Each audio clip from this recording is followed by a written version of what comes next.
Welcome back, everyone. This is a quick throw together video, a little experimentation. I got a new video camera, and I'm just playing with some of the features and controls and settings and all of that stuff on it. And so I don't know how the audio is going to sound.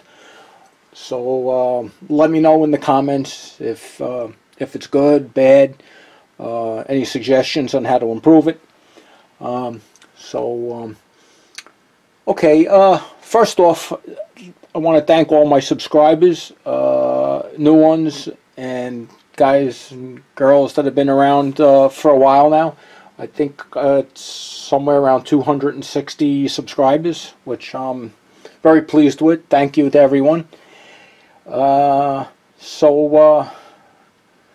This is just a little quickie. My wife is always going to the Dollar Tree stores looking for arts and crafts stuff, things like that. So, usually I'll go with her and walk around. And they have these dog bowls, or pet bowls, I guess, at pretty much every one that we've been to. And there's 3 different sizes that I'm aware of. And everything in the store is $1. So they're made out of stainless steel, and they say there's 3 different sizes. I have about 2 or 3 of each size, and what I use them for, they're really handy. If I'm working on a project, I'll put my parts or my hardware or maybe whatever drill bits and taps that I'm going to be using for it. I keep them in these bowls so they don't get lost. And depending on the project, depends on the size bowl I use. If I'm doing some work on the car, I'll use a bigger one like this. And what's nice is that you could put the parts in there, and if you're going to clean the hardware or any kind of parts with some sort of solvent or brake parts cleaner, whatever, these things you don't have to worry about them reacting with anything, and they're pretty durable, and they're cheap. And next time your wife drags you to a Dollar Tree, pick up a couple of these. They're not bad. So, alright, I got another thing, and I'll bring you over to the other side of the shop, and I'll show you what I got going on. Alright, so up until about a week ago, every piece of metal that I've cut in my shop has been with this. A hacksaw. And this is a fairly new hacksaw. The other one I had was not even as nice as this. So, needless to say, that gets kind of tiring after a while. So, I've been contemplating on getting a bandsaw for a while. I really wanted to get a horizontal stationary one. I just don't have the room down here in my basement, so till I relocate and get a bigger shop, I'm gonna have to use this. So this is the Harbor Freight, the Bauer one. With the coupon, it was $100. Those coupons are always in the mail, in the newspaper, whatever, online. And but I really wanted it to be stationary, a portable saw. And this is kind of awkward. This is kind of awkward to hold. It's not terrible, but if you want to make a precision cut, or somewhat precision cut, it's not the easiest thing to hold. So I wanted to be able to keep it stationary, but yet I wanted it to be able to, if I had a long piece of stock and I wanted to cut something off into a smaller piece, I wanted it to be able to go back to being portable relatively quickly and easily. So let me show you what I came up with here.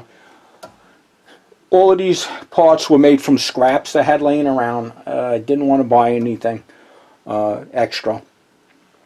And so to start off, I made a table. This is a 1/4 inch thick plate.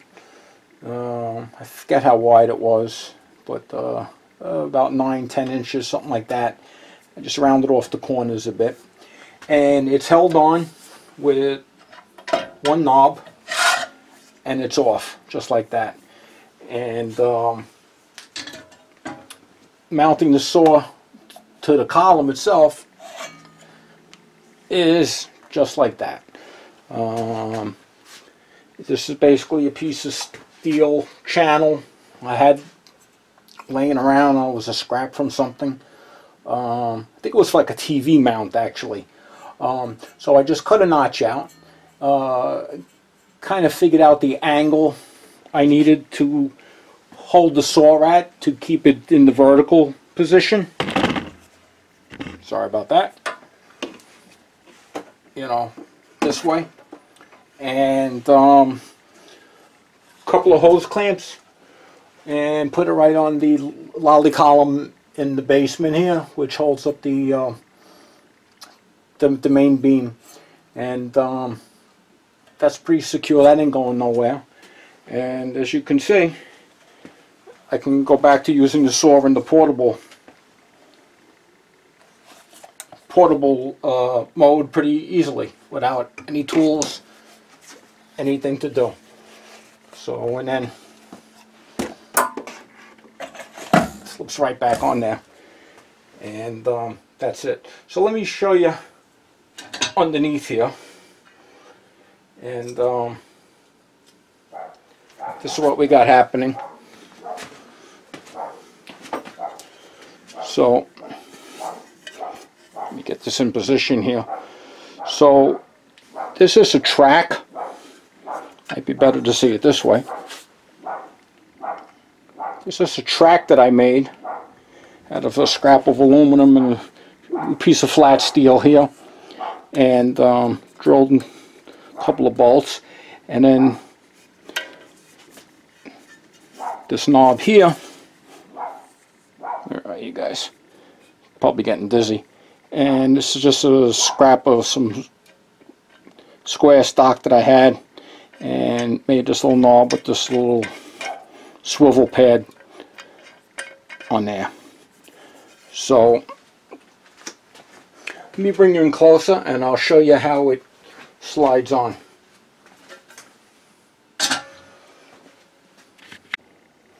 Okay, so it slides.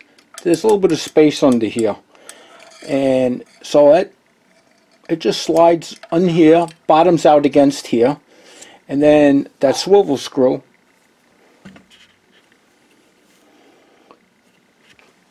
just presses up against the other side of the saw there, over here, and it just pushes that in. So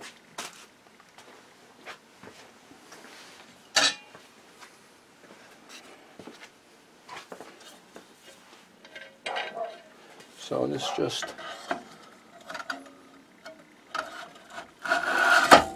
slips in like that, and just snug that down,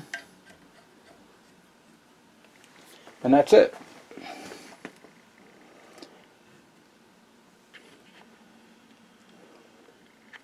Okay, and so that was a pretty quick project. I didn't videotape it. I really had no plans. I was just, you know, whatever I had laying around, I just went, started doing something, and added this, and drilled a hole here, and drilled a hole there, and made a bracket. So it was really pretty much a fly by the seat of your pants project. Had no plans, and just, you know, what I had laying around, and you know, took one step at a time and just got it done. So and then there